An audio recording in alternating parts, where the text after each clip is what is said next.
right? So we need to find it is the angle of incidence on the face. So what they are giving here, the optical fiber will consist of two layers. One is a core, the other one is a cladding. Core, other one is a cladding. And this we are calling it as a axis of the optical fiber. Axis. So what we do here, we made the light ray. Yeah, here this is a core. Core. The refractive index is mu2, and this is a cladding.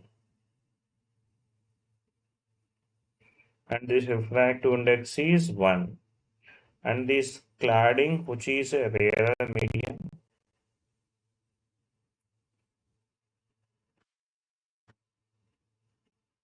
and this is a denser medium. Core is a denser medium. Now, so let us consider here the light ray which is coming like this from air. It is entering into the core. So the light ray will get deviated like this. It will bend towards a normal. At this location, the light ray has to experience a TIR. Then it will fall on the other opposite layer of the core. Again will get refracted, that is TIR. It will get total internal reflected like this. Now, at this location, the light ray will incident. At this location, the light ray has to experience a TIR. Now, let's see now here. So here, this is the angle of incidence here. For the light ray to experience a TIR, the condition is angle of incidence must be greater than the critical angle. So that's C. So this is I must be greater than critical angle is what, tell me now? Sine inverse of mu R by mu D.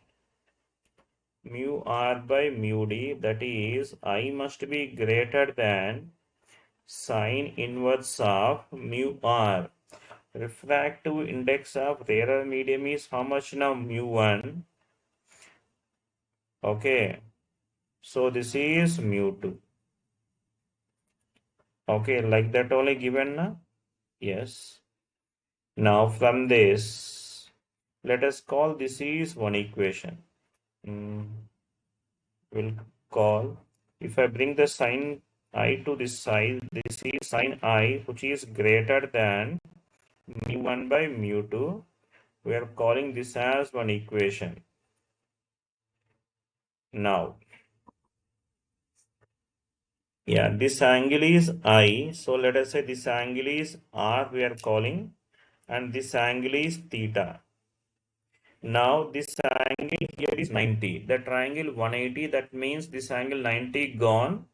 Then we can write it as a R plus I must be equal to 90 degrees. That is R is equal to 90 minus I. Now, so at this location we are writing a Snell's law here. Let us say at the point A. At the point A we are writing a Snell's law. Tell me now Snell's law here. So this is, and this medium is a refractive index is 1. So 1 into sine theta, which is equal to mu2 into what, tell me now, sine R. R equal to 90. So this is mu2 into R is equal to 90 minus I. So from this, we'll get it as sine theta, which is equal to mu2 into cos I. So from this, we'll get the cos I value as sine theta by mu2. From this, sine I is equal to what? Tell me now. Square root of 1 minus cos square I. So that is sine I, which is equal to square root of 1 minus sine squared theta by mu 2 square. Now, so this is the second equation. From equation 1 and 2, sine I must be greater than this much. Sine I, we got this thing. So, from this we can write it as a square root of 1 minus sine squared theta by mu 2 square. This must be greater than mu 1 by mu 2. Now squaring on both sides and simplify it now. That is 1 minus sine squared theta by mu 2 square is greater than mu 1 square by mu 2 square. Else take to other side. Now this is sine square theta by mu 2 is greater than 1 minus mu 1 square by mu 2 square. So LCM mu 2 square will get cancelled. So that means sine squared theta, that is greater than what? Tell me now, mu 2 square minus mu 1 square.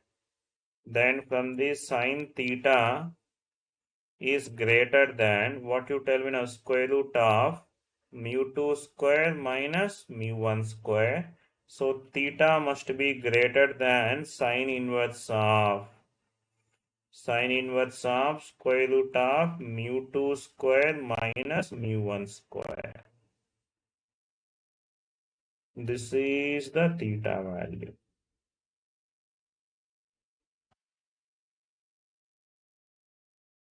Right. So option, second option.